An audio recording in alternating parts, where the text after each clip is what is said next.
Agradecer a todos os membros da mesa, a doutora Camila Lima, a doutora Daniele Santana e a doutora Juliana Zapala. Tomei o hábito de falar de tribuna sempre que possível para ter a certeza de que alguém fica acordado até o final, que sou eu mesmo, né?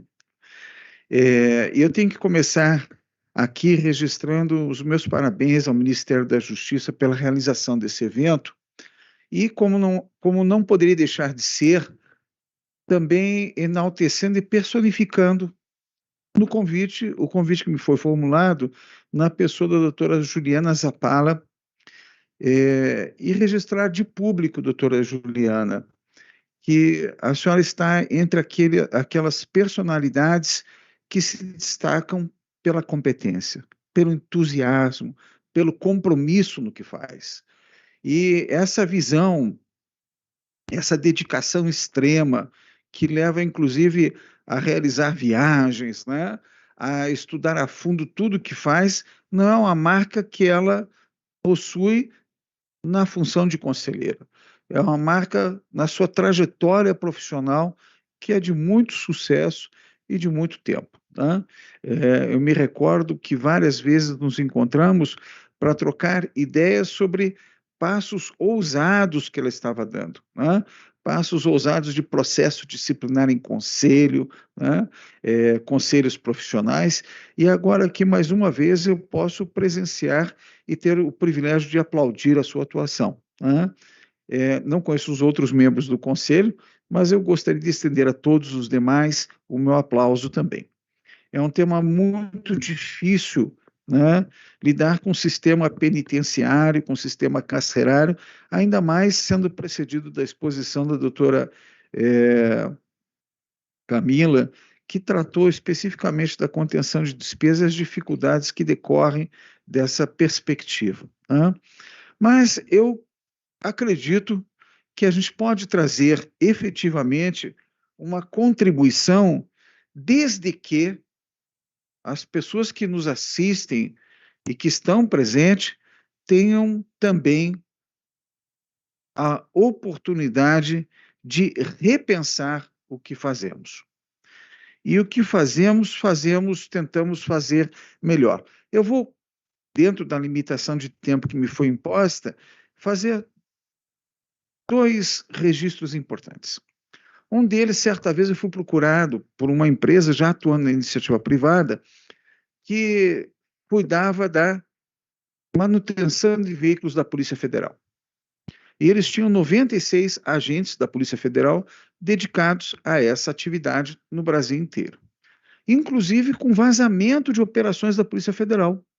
Não pelos agentes, mas pela forma como contratam as oficinas. E decidiram, então, por ousadia de um dos seus gestores, estabelecer um sistema diferente. Contrataram um sistema Ticket, com a empresa Ticket, na qual eram credenciadas oficinas, colocada uma tabela de remuneração pelos serviços e a tabela das peças pelo fabricante. E isso reduziu de 96 para 6 agentes cuidando de um sistemazinho. E 90 agentes puderam voltar à atividade fim. E aí não se trata de uma questão política. Certa vez eu ouvi alguém falando: o Jacobim não defende a PPP no governo do PT, porque ele retira o trabalhador da ponta. E isso não é verdade. Não é verdade porque, em primeiro lugar, elitiza o trabalho do servidor. E o contingente de servidores continua sendo o mesmo e tem que ser crescente com sistemas mais inteligentes de operação. Os senhores tiveram o privilégio de assistir o doutor Reolon, que também recebeu o convite desse evento, me antecedendo, e mostrou uma perspectiva que nós temos que considerar. Nós estamos entrando num estado de gestão, um estado de gerenciamento, saindo do estado burocrático, em que o Tribunal de Contas, ao invés de ficar contando se as folhas de um processo estão numeradas e contribuindo para o apagão das canetas, que torna insuportável uma burocracia para o gestor público, vai avaliar resultados. E essa tônica de avaliar resultados pelos tribunais de contas, pelos órgãos de controle, não é um privilégio do nosso país. Hoje, muito além das nossas fronteiras, quando as instituições de controle externo se reúnem, a tônica é buscar resultados. E com as ferramentas que os senhores hoje utilizam, data máxima vênia, estão muito distante da pretensão de termos resultados efetivos. E eu reporto aqui novamente o caso do corajoso agente da Polícia Federal que decidiu mudar no sistema de controle. E é claro que foi parar no Tribunal de Contas. E é claro que nós zelamos para que ele fosse bem compreendido e que merecesse o aplauso pela inovação.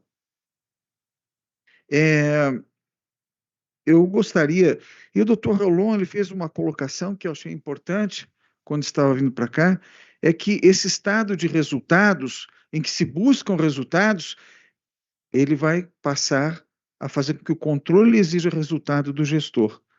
E aí nós teremos uma espada de Damocles diferente a pesar sobre a atuação do gestor, que é o perigo da ação regressiva. E se você tinha disponível 50 milhões para aplicar numa área carente e não aplicou, você tem que ser responsabilizado pela omissão. Então, esse é o cenário que pode esperar o gestor. E é para esse cenário que eu gostaria de ter atenção para, com brevidade, expor rapidamente algumas ideias que podem mudar o jeito de nós pensarmos. E se vocês aguentarem até o final, heroicamente, aos heróis da resistência, nós vamos apresentar 3 ou 4 ideias simples e fáceis de implementação. Vamos lá, então. Parceria público-privada, eu vou trazer, o senhor já conhece, mas eu quero trazer aqui uma ideia um pouquinho diferente, né? Eu quero também, novamente, agradecer ao doutor Rolon pela ajuda que me deu na troca de ideias desse assunto. O fundamento legal está na Lei 11.079 de 2004, que institui as normas gerais para licitação e contratação de PPP no âmbito da administração pública. São normas gerais editadas pela União Federal e aplica aos seus órgãos da administração direta dos poderes executivo e legislativo, aos fundos especiais também. Há 2 tipos de concessão que decorrem da PPP. A concessão patrocinada, que é a concessão do serviço público ou de obras públicas, quando houver adicionalmente a tarifa cobrada dos usuários contra a prestação pecuniária do parceiro público ao parceiro privado.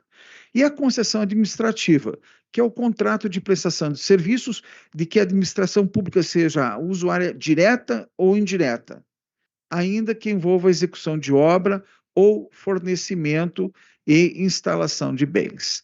Então, nós temos 2 cenários na PPP. A parceria público-privada, ela tem como elemento importante a repartição de riscos.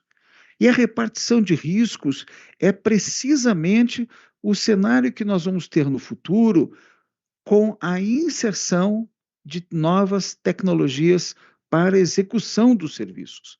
Nós não vamos imaginar que, considerando um presídio, um depósito de gente.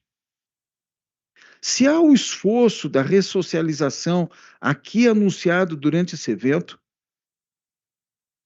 certamente também haverá o embarque de novas tecnologias na manutenção predial.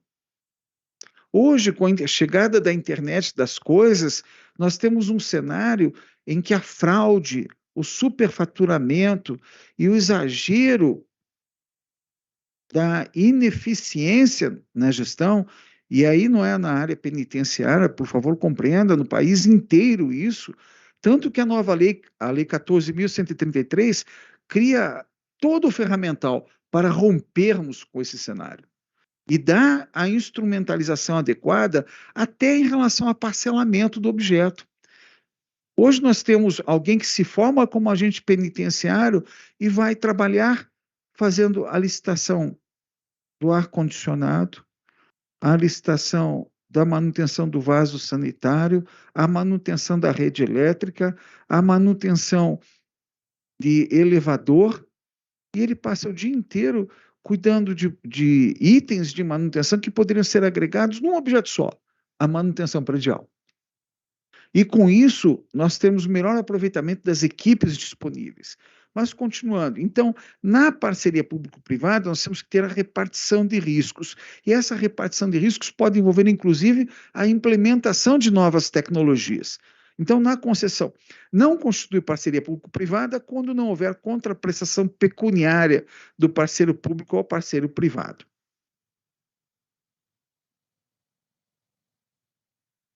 Isto. Vantagens da PPP. Então, diante da escassez de recursos, nós vamos ter condições de ter investimentos sem desembolso imediato de recursos. Depois, a gestão de custos e contratual, uma maior flexibilidade para a prestação dos serviços. A gestão de riscos, que é uma tônica que o Tribunal de Contas da União vem colocando há quase 15 anos em votos específicos. A gente não pode continuar contratando sem pensar nos riscos e todos os riscos que tem que incidir no contrato.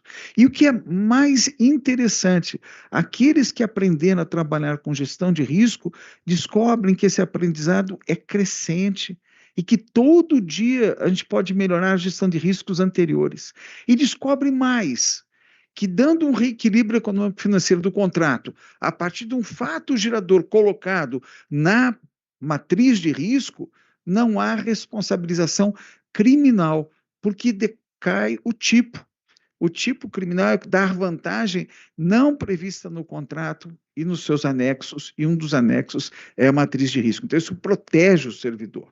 E celeridade na execução das obras, pois a remuneração privada fica condicionada ao início da execução dos serviços e cada etapa efetivamente registrada previamente como fonte de recursos. Inovação. O contrato permite soluções inovadoras na execução. E execução contratual longa, tá? Segurança jurídica, evita as soluções de continuidade e foca os resultados. E possibilidade de executar a obra e já contratar os serviços de gestão futuros. Ao lado dessa ferramenta, que é a PPP, que tem algumas restrições de caráter ideológico sem nenhum fundamento, nós apresentamos o Build to Suit, que é na nova Lei de Licitações e Contratos Administrativos. Não há previsão expressa na Lei 8666 do BTS, regime do BTS, Build to Suit, que é alugar, construir para alugar. Isso pode ser feito em prédio que é público ou num prédio privado. Eu preciso de um presídio em determinada cidade. Há um prédio público, eu posso fazer o regime do BTS, inclusive por licitação, para que alguém edifique nessa área. Mas não há edifício, não há terreno público. Então, pode alguém ser contratado, inclusive por inexigibilidade de licitação em relação à localização do imóvel. O fundamento que nós vamos encontrar para o regime do BTS, ele vem do 47A da lei do RDC, do regime diferenciado de contratação, mas não foi expressamente incorporado na nova lei de licitações, né? Nós utilizamos o 54A da lei do inquilinato, né? E o artigo 51 da lei 14.133 permite a alocação de imóveis que deve ser preciso de licitação e avaliação prévia do bem, do seu estado de conservação, dos custos de adaptação e do prazo de amortização dos investimentos necessários. Hoje, a maior fábrica de fármacos na América Latina é uma modelagem que o escritório contribuiu para a sua criação e foi feito pelo regime, está sendo feito pelo regime do BTS. O que há no regime do BTS, que é uma grande preocupação do investidor? É a garantia pública. Então, nós temos, os senhores têm uma garantia muito melhor que os outros órgãos públicos, que é o próprio fundo, né? É uma garantia, com receitas vinculadas, né?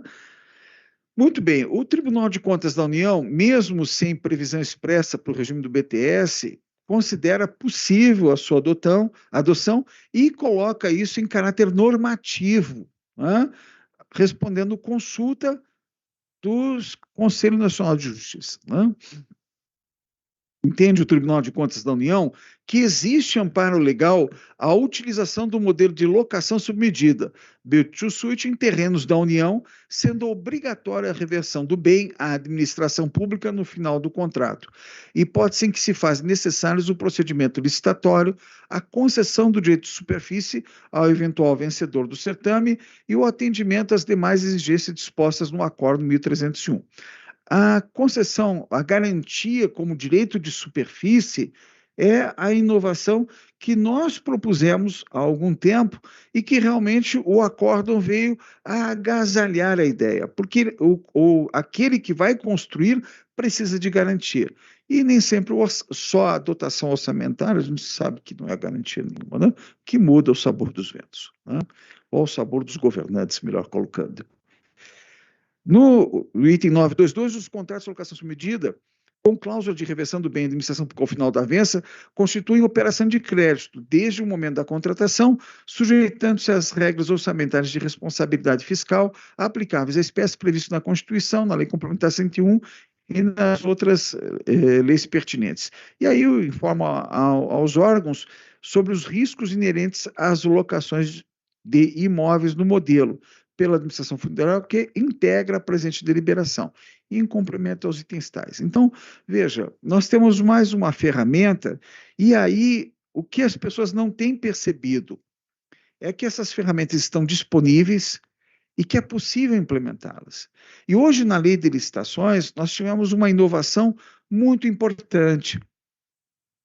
A ideia de poder, a própria gestão, buscar o apoio daqueles que se dispõem a fazer uma modelagem jurídica, técnica e econômica. Se for só jurídica, aí nós temos que considerar que na União Federal e nos estados, a Constituição reserva a atividade jurídica consultiva e contenciosa, respectivamente, à Advocacia Geral da União e à Procuradoria Geral dos Estados.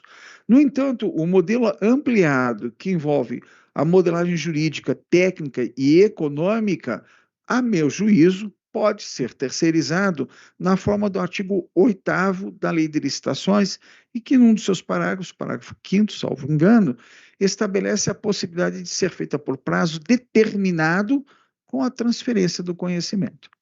É claro que nós temos que obrigar a transferência do conhecimento, porque senão nós teremos contratos perpétuos de assessoramento jurídico. E não é esse o propósito do legislador, tanto que faz colocar que, neste caso, haverá prazo determinado. Então, uma vez feita essa modelagem sobre o aspecto técnico, jurídico e econômico, e o jurídico, sinceramente, o que tem menos peso, haverá, então, a possibilidade do gestor público de qualquer esfera de governo contar com apoio para aprender a usar a modelagem e, daí em diante, ele se assenhorando do conhecimento, tornar absolutamente dispensável aqueles que prestam o serviço de modelagem. As vantagens do BTS é que não requer significativo investimento inicial. Eu não escrevi aqui, mas faço questão de observar que tem muito menos problema do controle.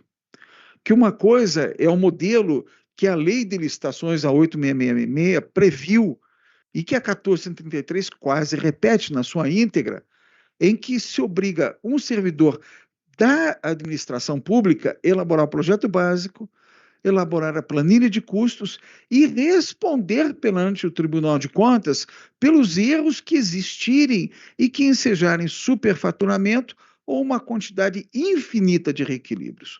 Nós não temos essa mão de obra dessa forma no serviço público. Eu costumo falar com meus amigos, e tem até um que foi assumir a presidência de um Tribunal Regional do Trabalho.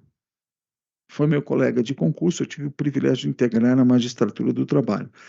E ele foi meu colega de concurso, e com muita alegria veio me comunicar: professor Jacobi, meu querido amigo, colega, quero convidar você para minha posse, como presidente do tribunal. Nossa turma já está chegando à presidência do tribunal. Eu disse: pois você sabe que eu irei, com uma condição, de que você não faça obra nenhuma na sua gestão. Eu disse: Jacobi, eu fui eleito para construir a nova sede do tribunal. pelo meu dinamismo, pelo meu entusiasmo. Eu disse, pois é, eu estou na iniciativa privada, e se você precisar se defender numa tomada de contas especial, doutora Daniela, que domina bem esse assunto, eu disse, eu vou cobrar de você, porque alguém tem que aplicar uma lição definitiva, né? E aí ele brincou comigo, nós rimos bastante, e durante 2 anos da sua gestão, ele teve no fraterno amigo dele, o 0800, que respondeu todas as dúvidas. Só que eu não estou no canteiro de obras. E na última semana da sua administração, ele recebeu uma auditoria e ligou para mim, Jacobi, tudo bem, tudo bem? O que é tomada de contas especial? Eu estou enviando a procuração para você e o contrato de honorários. Por quê? Porque passou uma auditoria nesse tribunal e a doutora Daniela Santana esqueceu de um princípio básico em tomada de contas especial, que é um instrumento excepcional. Primeiro tem que alertar o gestor e indicar o que ele deve regularizar. E essa oportunidade não lhe estava sendo dada, né? Então, ele atravessou uma petição e, olha, deixa ele tentar corrigir sozinho, dá aí uns 60 dias de prazo, quem sabe ele consegue resolver, né? Então, o BTS dá muito menos problema porque vai dar para todos nós aquele conforto extraordinário de definir um prédio pelas suas funcionalidades. Tantos metros quadrados, tal tipo de revestimento, tal tipo de iluminação, tal tipo de piso. Nós vamos definir as funcionalidades e isso os servidores sabem fazer. O CNJ tem uma listinha lá do que deve constar de uma obra. Basta isso. O projeto é elaborado pelo particular, a planilha é dele, o custo é dele, a encrenca de superfaturamento, claro que vai ter que existir uma análise, ainda que expedita, né? E aí vem, não requer significativo investimento inicial, a administração remunera pelo uso ou amortização somente após o início do uso do imóvel. As edificações são construídas conforme as necessidades e posteriormente adaptadas com facilidades. A obra com execução, fiscalização e quitação dos encargos como obrigação do particular diminui despesa com licitação, contratação e fiscalização da obra. Não só investimentos, mas custeio e investimento. E aí vem um segredinho para todos nós que nós sabemos o resultado. Até hoje, parece que Delfim Neto deixou uma herança para todos que trabalham com orçamento. Se você tem dinheiro e não usa, a tesoura vem. Se você tem dinheiro e usa, mas está sujeito àquela regrinha, vamos reduzir despesa, corta 20% de todo mundo. Esse corte racional que se faz todo início de governo tem essa origem. E aí quem não reclamar, perde para sempre. É a mesma teoria que Delfim Neto usava ao conceder remuneração para servidores, que naquela época não era igual para todos, né? Ele dizia, não dá aumento para ninguém. Nós só vamos dar aumento para quem gritar bastante, né? Aos sindicatos fortes, né? Aos demais a gente deixa para lá, não reajusta, né? Então, a ideia de colocar isso como custeio, ele entra uma vez no orçamento e fica, né? Menos tempo de planejamento e execução devido à expertise e agilidade privada, permite priorizar recurso orçamentário para as funções constitucionais exclusivas do Estado, transferência do risco de negócio para o particular. Obras de serviço de engenharia, vantagem na contratação integrada. A contratação integrada, que nasce no RDC, ela vem transferir para o particular a elaboração dos projetos. Na nova lei de licitações, a regra agora é licitar utilizando a modelagem BIM e o projeto executivo. A ideia de que o projeto contratar com o projeto executivo era exceção, agora é regra. E aí, na contratação integrada e semi-integrada, a diferença de uma a outra é o nível do planejamento, o particular traz o projeto para a administração. E aí não fica na posição muito mais confortável de fiscalizar. O que eu tenho sugerido que tem funcionado na prática? Ao receber o projeto do particular, contratar uma terceira empresa para fazer a avaliação do projeto apresentado. Porque senão nós ficamos com muitas dificuldades, e até o particular também, quando busca o reequilíbrio. Então, ele dispensa a elaboração do projeto básico na contratação integrada, na semi-integrada, ela dispensa o projeto executivo, e após a elaboração do projeto básico, pelo contratado, o conjunto de desenhos, cronograma, tudo fica a critério da administração. Nos regimes de contratação integrada e semi-integrada, o edital e o contrato, sempre que for o caso, deverão prever as providências necessárias para a efetivação de desapropriações autorizadas pelo poder público. E a execução de cada etapa será obrigatoriamente precedida da conclusão e aprovação pela autoridade competente dos trabalhos relativos à etapa anterior. Essa letra dela já está na 866, já estava na 8666. Quando a contratação adotar os regimes de contratação integrada e semi-integrada, o edital obrigatoriamente apresenta matriz de risco. E nas contratações integradas, os riscos decorrentes de fatos supervenientes à contratação, associados à escolha da solução do projeto básico pelo contratado, deverão ser alocados como de sua responsabilidade. A ideia do RDC ela apresenta problemas também, especialmente quando há rescisão em relação ao primeiro colocado, porque o segundo colocado elaborou seu próprio projeto e ele é contratado para tocar o projeto de terceiro, que muitas vezes é inviável. E aí, para encerrar, eu só tenho mais 2 slides. Eu resumi assim alguns conselhos. E é muita ousadia apresentar conselho aos conselheiros, mas é a nossa função aqui compartilhar com os senhores alguns aprendizados que podem contribuir para aquele horizonte que encorajem os servidores e que lhe deem uma perspectiva de sucesso nessa difícil missão. Então, primeiro, considere que os operadores do direito são instrumentos de gestão. Essa é a nossa posição humilde frente ao gestor e que tem que ser sempre reafirmada. E que a nova lei de licitações, inclusive, colocou isso. A função do jurídico é apoiar o gestor. A função do controle interno é apoiar o gestor. Os operadores de direito são instrumentos da gestão. Que erros recorrentes são sanáveis ou resolvidos por bons operadores do direito. 3. Por quê? Ora, se eu estou errando sempre no mesmo lugar, alguma coisa tem de errado, mas provavelmente na minha interpretação, provavelmente será na minha própria forma de considerar a aplicação da lei.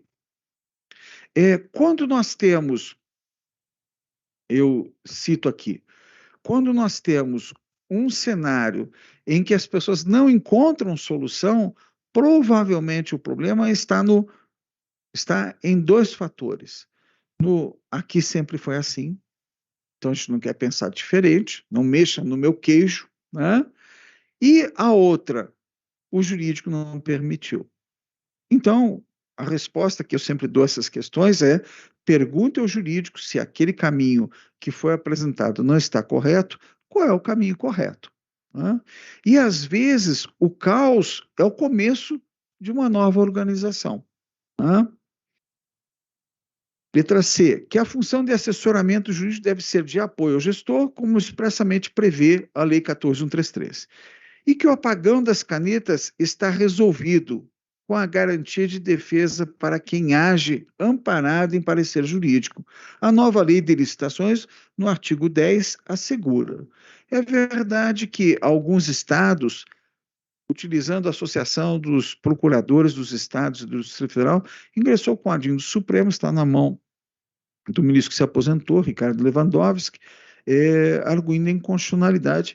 E, a meu juízo, como é um direito, e aí vem as lições também do professor Rony Charles, que é advogado da União, como é um direito atribuído ao servidor, não tem nada a ver com a lei de licitações ter invadido competência da Procuradoria se organizar. Ao contrário, esse direito pode, inclusive, como fez o Rio de Janeiro, que transferiu essa defesa, permitiu ao servidor contratar esse advogado fora, remunerado pela tabela da OAB. E agora aqui a minha ousadia de lhe sugerir como conselho que você tente, contratar PPP e BTS com construção, manutenção e operação. E explico melhor. Há estudos que têm sido bastante divulgados que a manutenção de um prédio depois de 20 anos tem o mesmo custo da contratação, da edificação da obra. Então, a nossa proposta é que, ao invés da gente ter um servidor público preocupado com a manutenção, o carpete rasgou, a almofada, as poltronas estão ruins, que a gente tenha construção, manutenção e operação a cargo daquele que edifica a obra. Porque a hora que ele souber que ele vai ter que ter uma obra com uma vida útil de 30 anos, ele vai empregar um material melhor. O projeto dele vai considerar lá energia elétrica, vai considerar o aproveitamento da água da chuva, vai considerar a necessidade de redução de custos, porque ele será encarregado disso. Tanto na repartição de custos, na PPP, como no regime do BTS, nós consideramos que pode embarcar, sim, o parcelamento, sem ofensa ao princípio do parcelamento. Para os senhores terem uma ideia, a insanidade da interpretação do princípio do parcelamento chegou a gerar na construção de subestação elétrica, de energia. Essas que tem entre quadras de Brasília, para edificar 600 contratos. Nós estamos trabalhando para uma isonomia que foi pernóstica, que foi ruim, e que não conversa entre si as partes. O piso quebrou, eu posso refazer o piso, mas tem o contrapiso. Quem fez o contrapiso foi outra empresa, né? Uma só de revestimento. E essa interpretação errada da lei cessou agora. Por que cessou? Porque saiu vitoriosa a nossa tese de, ao usar o parcelamento, racionalizar a gestão. Está aí colocado artigo 40, parágrafo 2º e 3º. Ou seja, unificar contratos de manutenção com amparo no artigo 40, parágrafo 2º e 3º da nova lei de licitações. E agora, talvez, realmente para coroar a nossa exposição, a ideia que a nova lei rompeu com a lei de licitações anteriores. E esse rompimento foi fantástico, porque nós agora temos o dever de agregar tecnologia. Estou fazendo projeto em AutoCAD, pois jogue no lixo. Hoje nós temos uma tecnologia BIM, para fazer projeto. E é uma tecnologia que eu penso numa parede e sai junto a quantidade de tijolos, cimento, areia que eu vou usar. E se eu utilizar a tabela BIM, o sistema BIM, com o que nós já temos, que é a tabela SINAP, nós teremos o custo da obra. Claro que SINAP tem suas imperfeições, claro. E é claro que eu posso ter aquela situação dramática de um gestor que eu tive o privilégio de defender, que foi trabalhar construindo um aeroporto. Ok, o esgoto sai no término do terreno, tranquilo. E aí veio o vizinho, o senhor não pode jogar esgoto aqui. Eu disse, mas está no projeto. Minha obra acaba aqui. Não, senhor. O senhor não pode jogar aqui. Eu disse, e quando é que eu posso jogar? Eu não posso jogar no terreno do meu vizinho. Faz sentido. Então eu vou jogar um pequeno córrego que passa aqui adiante. E lá veio o promotor de justiça, dano ambiental. E esse cidadão que estava construindo o aeroporto, ele teve que construir uma estação de tratamento de esgoto para a quadra, fora do seu objeto. Então, por mais que eu tenha uma modelagem, sempre nós vamos ter problemas. Por mais que eu tenha uma tabela do SINAP, que hoje já avançou muito, nós temos aqui. Mas a grande inovação a minha sugestão para vocês, para passar a utilizar a figura da internet das coisas, né? Que eu aponto um dos sistemas que eu conheço, assim como conheço o sistema BIM, conheço da Point Service. A ideia é em que se faz um cercado eletrônico, e nesse cercado eletrônico eu sei que eu preciso pintar aquela parede, eu tenho um crachá com chip do pintor que chega, o tempo que ele fica no local pintando e saindo. E isso gera um faturamento a partir de uma ordem de serviço.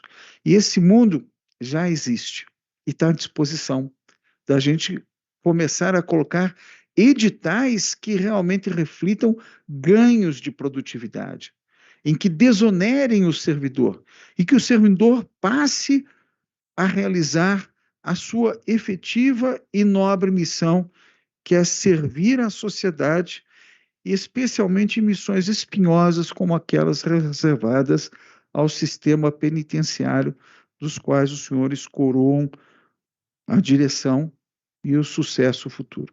Muito obrigado.